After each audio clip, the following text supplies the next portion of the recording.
तो दोस्तों आपका स्वागत है स्मार्ट एंड यूनिक क्लासेस में। आज मैं आपको बताने वाला हूँ यहाँ पर भारत की स्थिति और विस्तार, जिसमें ये 9th क्लास पार्ट 1 का ये है। यहाँ पर मैं आपको बता देता हूँ। यहाँ पर पहले सही उत्तर का संकेत करें। यहाँ पर आप देख सकते हैं, यहाँ पर देख सकते हैं आप। पहला नंबर प्रश्न है, वह कौन सा स्थान है जिसकी स्थिति 3 समुद्र के मिलन से स्थल पर है। तो दोस्तों इसका यहाँ पर देख सकते हैं आप 4 ऑप्शन है, लक्षद्वीप, कोलकाता, कन्याकुमारी, इंदिरा पॉइंट। तो इसका हो जाएगा कन्याकुमारी। तो दोस्तों आगे बढ़ जाते हैं हम। दोस्तों आप देख सकते हैं दूसरा नंबर प्रश्न है, भारत विश्व में क्षेत्रफल की दृष्टि से कौन सा स्थान रखता है। तो दोस्तों इसका हो जाएगा यहाँ पर घ 7वां। तो इसमें 4 प्रश्न इसमें भी, यहाँ पर 4 ऑप्शन इसमें भी दिया है। क नंबर है पहला, यहाँ पर ख नंबर है तीसरा, ग नंबर है 5वां और घ नंबर है 7वां। तो 7वां होगा, मैंने टिक मार दिया है, आप लिख लीजिएगा।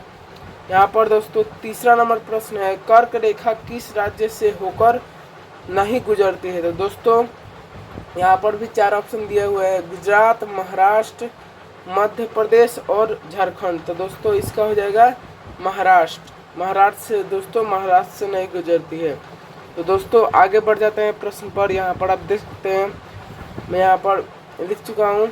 यहाँ पर भारत अक्षांशीय विस्तार में लगभग कितने डिग्री का अंतर है।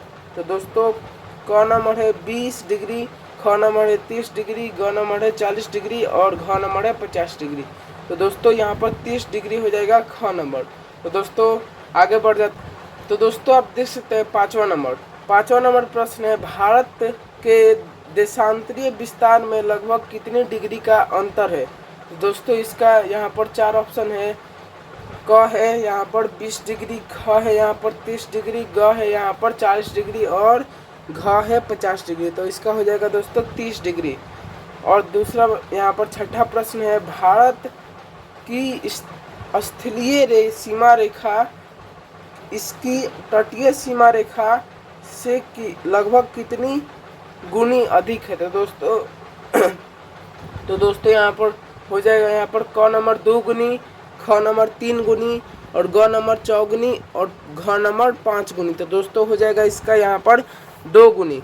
तो आगे नंबर बढ़ जाते हैं दोस्तों, 7वां नंबर प्रश्न पर बढ़ जाते हैं। यहाँ पर मैं दिखा देता हूँ 7वां नंबर प्रश्न, इनमें कौन सा पड़ोसी देश उत्तर प्रदेश में छूटा है। तो दोस्तों यहाँ पर क नंबर है अफगानिस्तान, ख नंबर है पाकिस्तान, ग नंबर है नेपाल और घ नंबर है दोस्तों यहाँ पर देख सकते हैं आप बांग्लादेश। तो दोस्तों इसमें होगा नेपाल वहाँ पर नेपाल छुपा है वहाँ पर।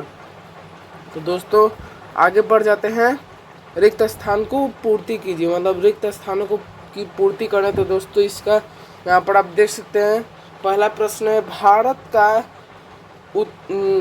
का क्षेत्रफल डैश लाख वर्ग किलोमीटर है। तो दोस्तों डैश में हो जाएगा यहाँ पर 32 पॉइंट, यहाँ पर मतलब 32.87। तो दोस्तों आगे बढ़ जाते हैं यहाँ पर 2 नंबर प्रश्न पर। दोस्तों आप देख सकते हैं 2 नंबर प्रश्न में है, भारत का क्षेत्रफल विश्व के कुल स्थल भाग में क्षेत्रफल का डैश प्रतिशत है। तो दोस्तों 2.4% है। आप लिख सकते हैं यहाँ पर 2.4% है। तो आप देख सकते हैं यहाँ पर, आप देख सकते हैं दोस्तों। आगे बढ़ जाते हैं दोस्तों। तो दोस्तों आप देख सकते हैं, भारत की मुख्यतः भूमि डैश उत्तर से डैश उत्तर अक्षांश तक है। तो दोस्तों इसका हो जाएगा यहाँ पर एक डैश में हो जाएगा 8 डिग्री 4 और दूसरे डैश में हो जाएगा 36 डिग्री 6, मतलब 37 डिग्री 6। तो दोस्तों माफ़ कर दीजिएगा। तो आगे बढ़ जाते हैं यहाँ पर दोस्तों। यहाँ पर आप देख सकते हैं 4था नंबर प्रश्न है, भारत डैश वर्ग और डैश यहाँ पर डैश पूर्व देशांतर रेखाओं के बीच स्थित है। तो दोस्तों इसका एक डैश में हो जाएगा यहाँ पर 97 डिग्री 25, पहले वाले डैश में हो जाएगा 68 डिग्री 7। तो दोस्तों यहाँ पर मैं बता देता हूँ, भारत 68 डिग्री 7 पूरब और 97 डिग्री 25 से पूरब देशांतर रेखाओं में के बीच स्थित है। तो दोस्तों आगे बढ़ जाते हैं। आगे 5वां नंबर प्रश्न पर, मन्नार की खाड़ी भारत को श्रीलंका से अलग करती है। तो दोस्तों मन्नार की खाड़ी भारत को श्रीलंका से अलग करती है। तो दोस्तों डैश में मन्नार हो जाएगा। तो इसमें पूछ रहा था कि खाड़ी भारत को यहाँ पर श्रीलंका से अलग करती है। तो मन्नार की खाड़ी भारत को श्रीलंका से अलग करती है। तो दोस्तों आगे बढ़ जाते हैं यहाँ पर 6ठा नंबर प्रश्न पर।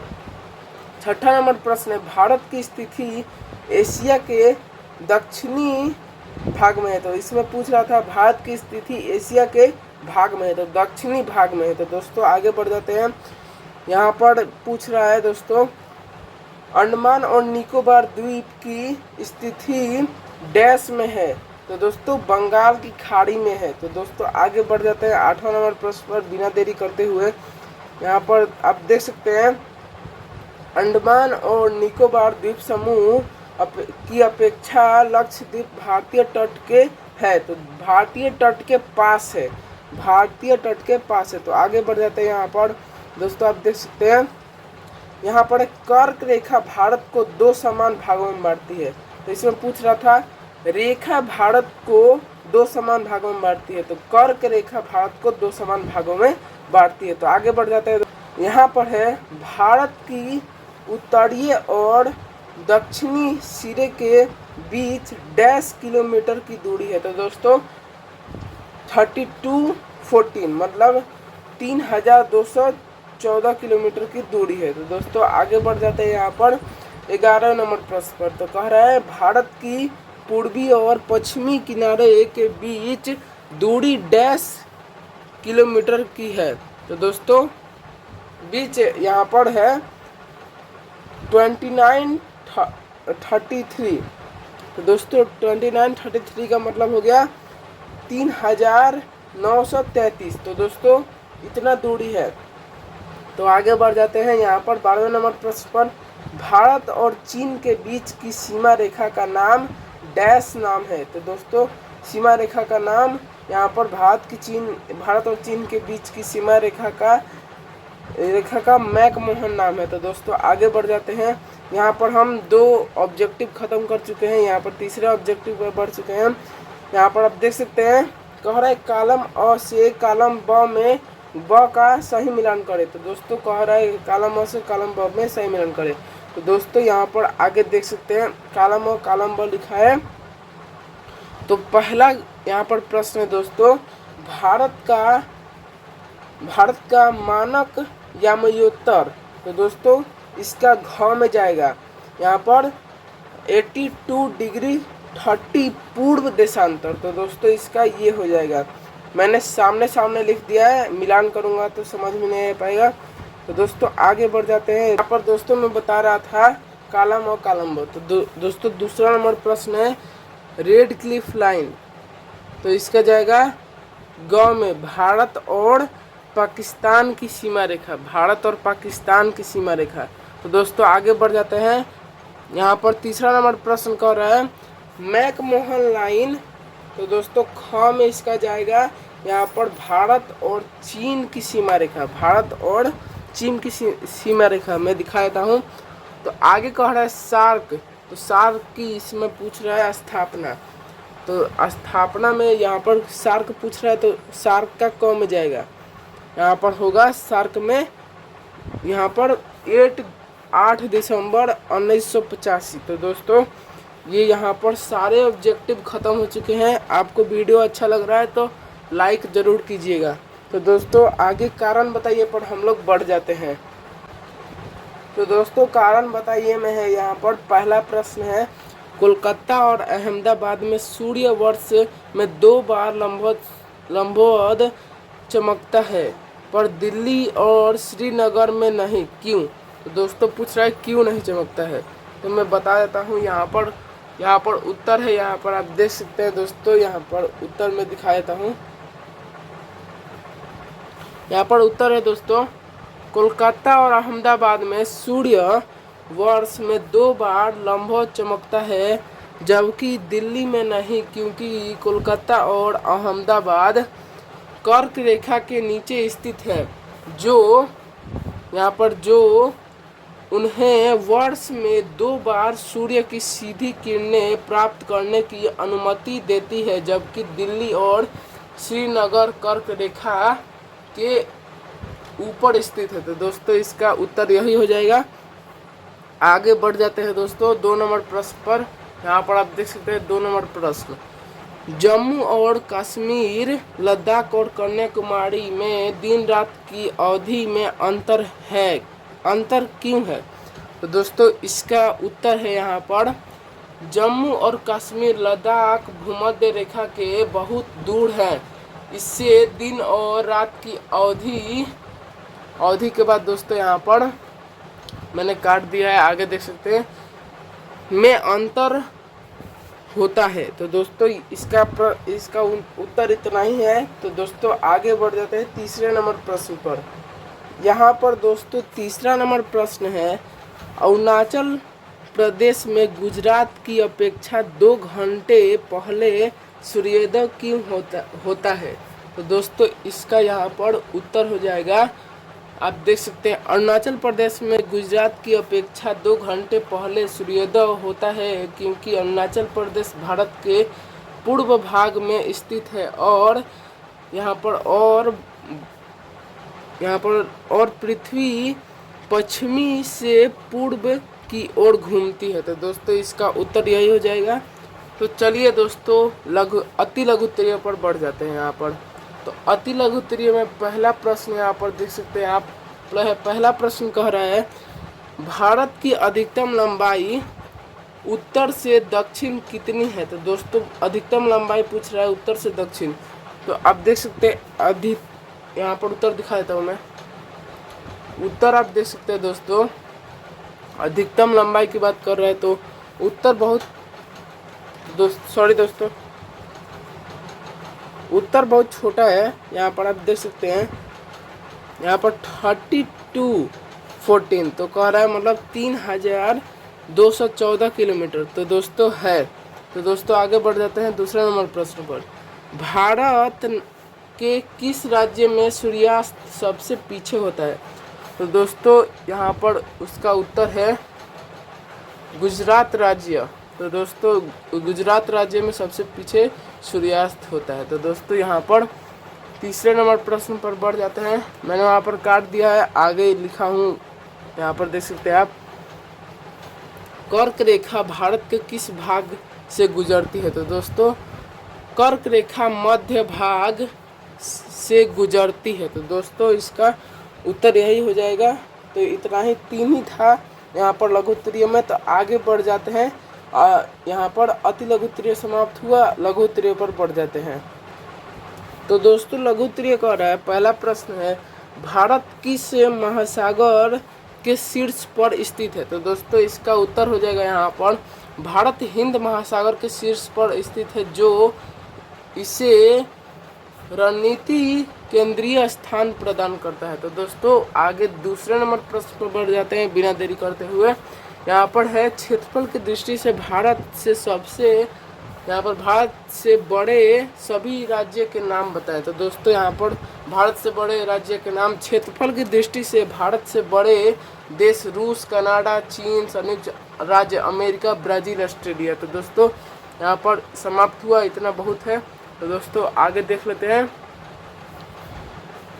भारत किन अक्षांश और देशांतर के बीच स्थित है? तो दोस्तों ऊपर वाला प्रश्न में बताया था बड़े बड़े राज्य, तो बड़े राज्य रूस, कनाडा, चीन, संयुक्त राज्य अमेरिका, ब्राज़ील, ऑस्ट्रेलिया, मतलब भारत 7वां नंबर पर है, तो 6 ही बड़े राज्य होंगे ना। तो दोस्तों ये 6 हैं, तो 6 ही होगा, इससे भारत से बड़े राज्य। तो दोस्तों तीसरा में बढ़ जाते हैं, तीसरा का मैंने अभी प्रश्न बताया, तो उत्तर पर बढ़ जाते हैं। भारत यहाँ पर कह रहे हैं, भारत 8 डिग्री 4 उत्तर से 37 डिग्री 6 उत्तर अक्षांश और 68 डिग्री 7 पूर्व, यहाँ पर पूर्व है दोस्तों, पूर्ण लिख दिया हूँ गलती से, पूर्व पूर्व से यहाँ पर सॉरी दोस्तों 97 डिग्री 25 पूर्व देशांतर के बीच स्थित है। तो दोस्तों इसका उत्तर यही हो जाएगा, आप लिख लीजिएगा। यहाँ पर चौथे नंबर प्रश्न पर बढ़ जाते हैं। यहाँ पर आप देख सकते हैं, भारत की अधिकतम लंबाई किलोमीटर में कितनी और किस दिशा में है। तो दोस्तों इसका उत्तर हो जाएगा, भारत की अधिकतम लंबाई उत्तर दक्षिण लगभग 3214 किलोमीटर है।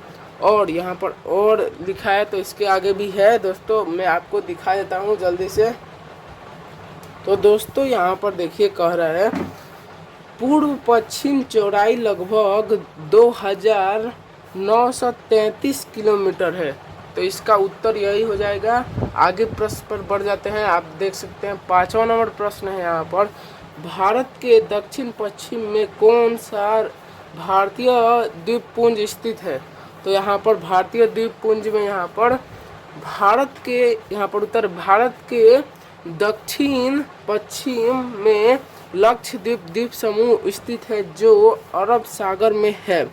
तो दोस्तों 6ठा नंबर प्रश्न है, भारत के 2 द्वीपपुंज कौन कौन और वे कहाँ स्थित है। तो पहले पूछा कि भारत दक्षिण पश्चिम में कौन सा भारतीय द्वीपपुंज है, अब पूछ रहे हैं भारत के 2 द्वीपपुंज कौन कौन और वे कहाँ है। तो दोस्तों मैं दिखा देता हूँ कौन कौन और वे कहाँ है कह रहा है। तो यहाँ पर उत्तर है, भारत के 2 मुख्य द्वीपपुंज है, अंडमान और निकोबार द्वीप समूह।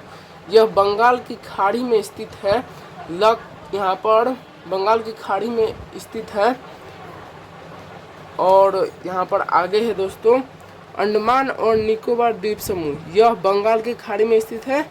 और लक्षद्वीप यह अरब सागर में स्थित है। तो दोस्तों इसका उत्तर यही हो जाएगा। 7वें नंबर प्रश्न पर बिना देरी करते हुए बढ़ जाते हैं। तो दोस्तों 7वां नंबर प्रश्न कर रहा है, भारत में कौन कौन से पड़ोसी देशों सीमाएं भारत की स्थलीय सीमा को स्पर्श करती है। तो दोस्तों इसका उत्तर हो जाएगा, भारत की स्थलीय सीमा को स्पर्श आगे भी है दोस्तों, मैं आपको दिखा देता हूँ, करने वाले पड़ोसी देश हैं पाकिस्तान, अफगानिस्तान उत्तर भाग में, चीन, नेपाल, भूटान, म्यांमार और बांग्लादेश। तो दोस्तों 2 उत्तर भाग में है, पाकिस्तान, अफगानिस्तान और सारा अलग अलग यहाँ पर है। तो दोस्तों आगे 8वां नंबर प्रश्न है यहाँ पर, भारत के पड़ोसी देश कौन कौन है। तो दोस्तों भारत के पड़ोसी देश पाकिस्तान, अफगानिस्तान, चीन, नेपाल, भूटान, बांग्लादेश, म्यांमार, श्रीलंका। तो दोस्तों श्रीलंका समुद्री पड़ोसी है, यहाँ पर मैं ब्रैकेट डाल के लिखा हूँ, और मालदीव समुद्री पड़ोसी है। तो 2 समुद्री पड़ोसी हो गए। आगे बढ़ जाते हैं, यही इसका उत्तर हो जाएगा। तो दोस्तों लक्षद्वीप 9 नंबर प्रश्न कर रहे हैं, लक्षद्वीप एवं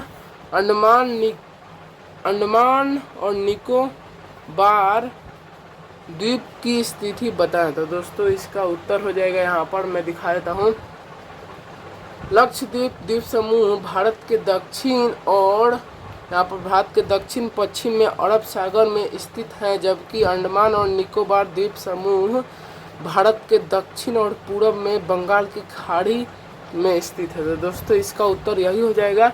आप देख सकते हैं 10वां नंबर प्रश्न पर बढ़ जाते हैं। यहाँ पर भारत उप महाद्वीप किन देशों से मिलकर बना है। तो दोस्तों यहाँ पर इसका उत्तर है,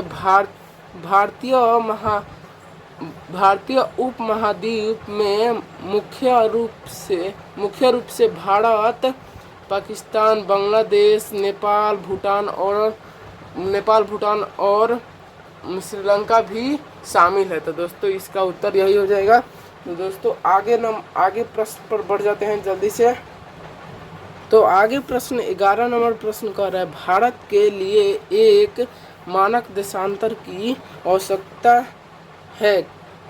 क्यों है। तो दोस्तों इसका कह रहा है कि मतलब क्यों है। तो दोस्तों इसका उत्तर हो जाएगा, भारत के लिए मानक देशांतर की आवश्यकता इसलिए है ताकि देश के पूर्वी और पश्चिमी छोर के बीच समय में अंतर को कम किया जा सके और पूरे देश में एक समान समय प्रणाली स्थापित की जा सके। भारत का मानक देशांतर 82 डिग्री 30 ईस्ट है।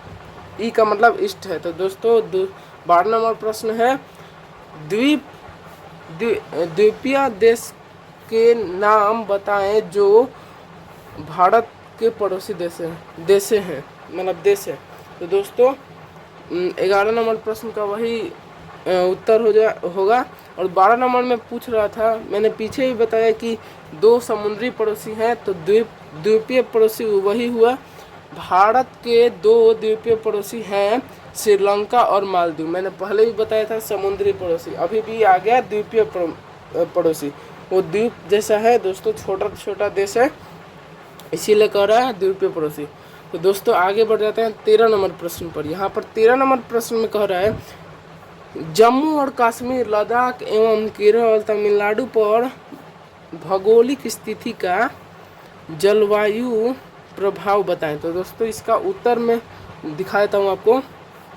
उत्तर कह रहा है यहाँ पर, देखिए दोस्तों, जम्मू और कश्मीर, लद्दाख, तो मैंने यहाँ पर एरो दे दिया है।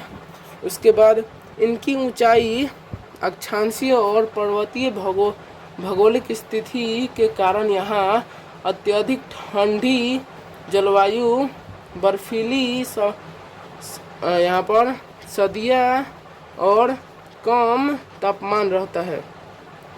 यहाँ पर सर्दियाँ होगा, गलती से मैं सर्दियाँ लिख दिया हूँ, शायद सर्दियाँ होगा, अभी कंफर्म नहीं है दोस्तों। तो आगे इसका भी आगे उत्तर है इसका भी, तो मैं दिखा देता हूँ आपको। तो आप देख सकते हैं इसका कितना बड़ा उत्तर था लघु उत्तरीय होने के बावजूद भी। तो देखिए इसका उत्तर, हिमालय पर्वत श्रृंखला मानसूनी हवाइयों, यहाँ पर हवाइयों को रोकती है, जिससे कुछ क्षेत्रों में कम, यहाँ पर कम होगा दोस्तों, कम लिखा हूँ, कम वर्षा होती है। तो दोस्तों इसका यही हो जाएगा। तो आगे बढ़ जाते हैं। कह रहा है केरल, तमिलनाडु, तो मैंने एरो दिया है, यहाँ पर एरो छूट गया, मैं बिंदु दिया हूँ, आप देख सकते हैं। ये दक्षिणी पर्वतीय क्षेत्र है जहाँ उष्णकटिबंधीय मानसून जलवायु पाई जाती है, जो वर्ष भर गर्म और आर्द्र रहती है तथा मानसूनी वर्षा प्राप्त करती है। तो दोस्तों मानसूनी वर्षा मतलब जो बादल होता है उसे मानसून कहा जाता है, वो बाद में आता है मानसून वहाँ पर। तो आगे बढ़ जाते हैं दीर्घ उत्तरीय पर। दोस्तों बहुत यहाँ पर टाइम हो गया, तो दोस्तों आगे जल्दी प्रश्न ख़त्म कर लेते हैं, नहीं तो यहाँ पर मेरे को एडिट करने में बहुत दिक्कत होगी। तो दोस्तों मैं बता रहा था कि दीर्घ उत्तरीय प्रश्न यहाँ पर आगे है 1 नंबर। यहाँ पर प्राचीन और मध्यकाल में भारत का संबंध मध्य के अन्य देश से रहता है। इस कथन की पुष्टि करें। तो दोस्तों यहाँ पर हो गया दोस्तों, यहाँ पर दिखा देता हूँ उत्तर में। प्राचीन और मध्यकाल में भारत का मध्य एशियाई और पश्चिमी एशियाई देशों के साथ व्यापार, सांस्कृतिक और धार्मिक, यहाँ पर आगे दिखा देता हूँ, मैं छोड़ दिया हूँ दोस्तों, माफ़ कर दीजिएगा, धार्मिक संबंध रहे हैं। सिल्क रूट जैसे व्यापार मार्गों ने वस्तुओं, विचारों और धर्मों जैसे बौद्ध धर्म के आदान प्रदान को सुगम बनाया, जिससे इस क्षेत्र के बीच गहरे संबंध स्थापित हुए। तो दोस्तों इसका उत्तर यही हो जाएगा। तो दोस्तों आगे जल्दी बढ़ जाते हैं दूसरा नंबर प्रश्न पर।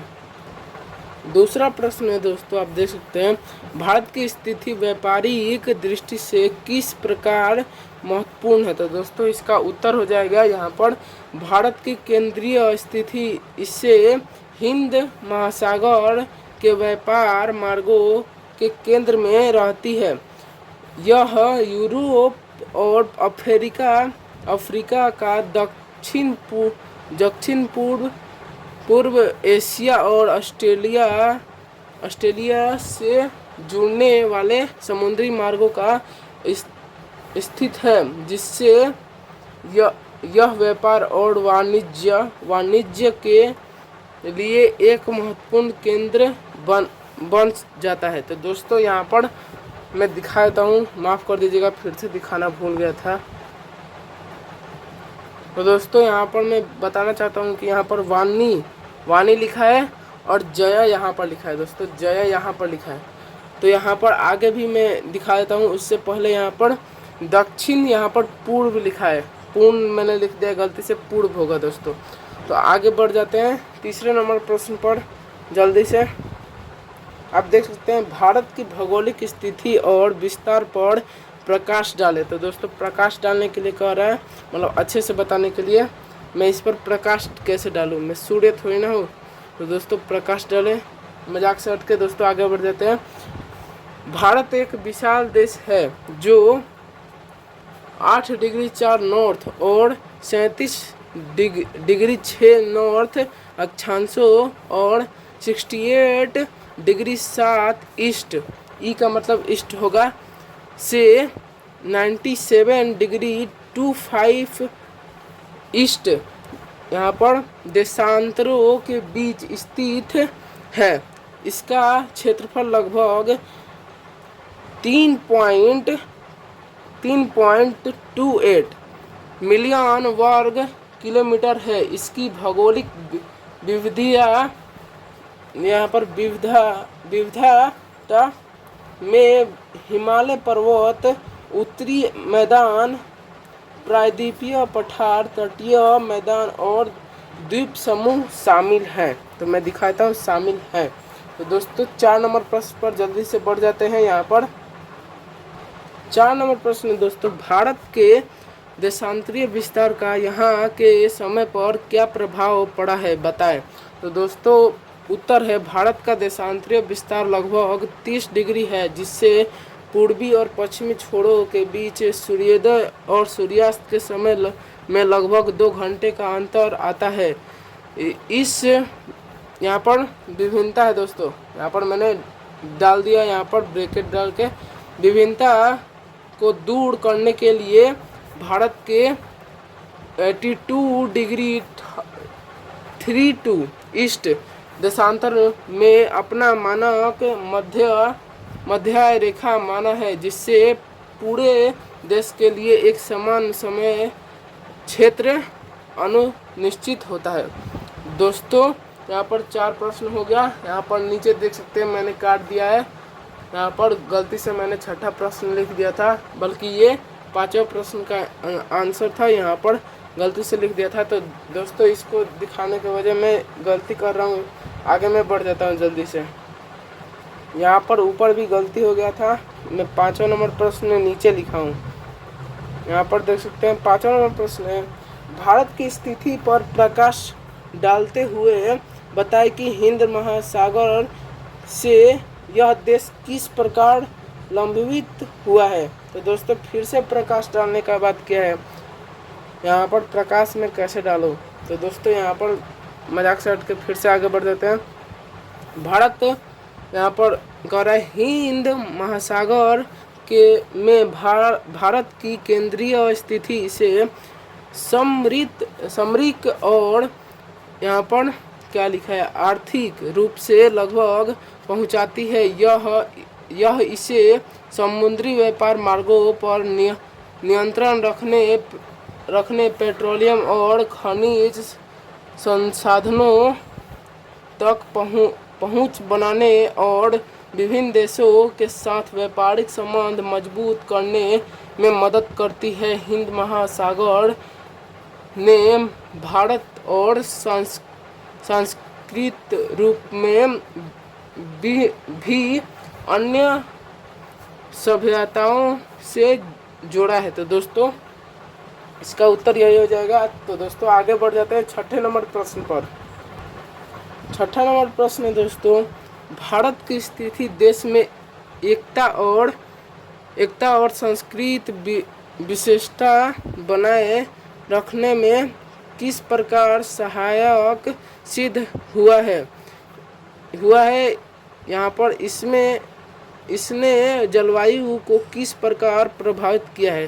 प्रकाश डाले, फिर से यहाँ पर भाई प्रकाश डाले, दिमाग पंचर कर देगा। तो दोस्तों आगे बढ़ जाते हैं।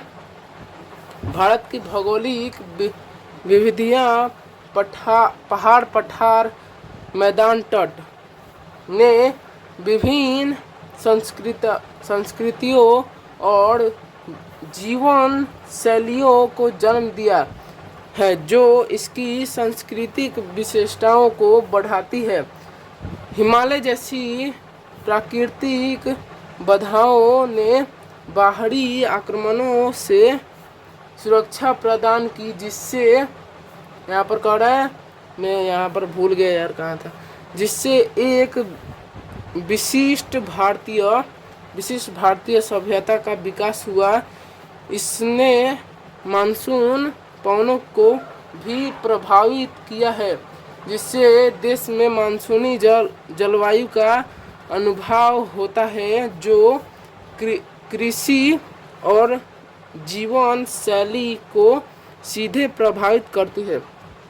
तो दोस्तों यहाँ पर शायद ख़त्म हो गया पूरा प्रश्न, मैं देख लेता हूँ एक बार। तो हाँ दोस्तों, पूरा प्रश्न ख़त्म हो चुका है। तो मैं शुरू से फिर से आपको दिखा देता हूँ। तो चलिए मैं आपको दिखा देता हूँ। तो आप देख सकते हैं यहाँ पर सही उत्तर है, यहाँ पर देख सकते हैं। आगे बढ़ जाते हैं। यहाँ पर फिर से देख सकते हैं आप, अरे सॉरी दोस्तों, मैं फिर से दिखा देता हूँ, देख सकते हैं।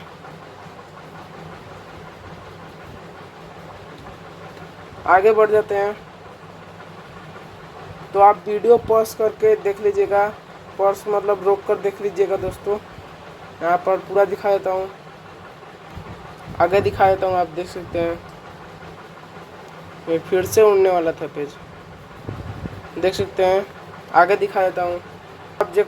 पूरा ऑब्जेक्टिव ख़त्म हो चुका है। यहाँ पर कारण बताए पर आ चुके हैं।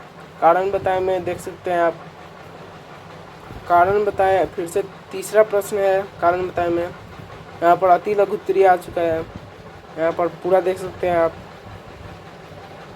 यहाँ पर लघु उत्तरीय पर बढ़ जाते हैं। लघु उत्तरीय आप देख सकते हैं। आगे देख लेते हैं। मुझको तो लगता है भाई इसमें लगभग 15 पेज तो आ ही जाएगा शायद पूरा बनाने में, देख सकते हैं। आगे भी देख लेते हैं, आगे देख लीजिए दोस्तों। वीडियो अच्छा लग रहा है तो लाइक ज़रूर से ज़रूर कर दीजिएगा, अच्छा नहीं लगा तो डिसलाइक कर दीजिएगा। आगे देख लेते हैं। भाई प्लीज़ सपोर्ट कीजिए यार, मेरा बहुत मेहनत से वीडियो बनाया हूँ। देखिए दोस्तों, ये ऊपर वाला 13 नंबर का है, देखिए यहाँ तक 13 नंबर का था। आगे दीर्घ उत्तरीय है, देख सकते हैं आप, दीर्घ उत्तरीय। आगे बढ़ जाते हैं दीर्घ उत्तरीय में। देखिए दोस्तों, आगे बढ़ चुके हैं दीर्घ उत्तरीय में। आगे बढ़ जाते हैं और है दोस्तों 3-4 प्रश्न। देखिए 4 नंबर प्रश्न आ चुका है दीर्घ उत्तरीय का। ये दोस्तों फालतू है, ये भी फालतू है दोस्तों। ये देखिए, ये है दोस्तों। आगे बढ़ जाते हैं 6ठे नंबर प्रश्न पर। तो आप देख सकते हैं 6 नंबर प्रश्न है, आंसर भी है यहाँ पर, उत्तर है दोस्तों। तो दोस्तों यहाँ पर वीडियो एंड होती है। अगर आपको वीडियो अच्छा लगा हो तो चैनल को सब्सक्राइब करिएगा और वीडियो पर लाइक ज़रूर करिएगा। वीडियो अच्छा लगा तो यहाँ पर लाइक सब्सक्राइब कमेंट जरूर कीजिएगा। कमेंट में लिखिएगा वीडियो अच्छा लगा या नहीं। मिलते हैं अगले वीडियो में। जय हिंद, जय भारत दोस्तों।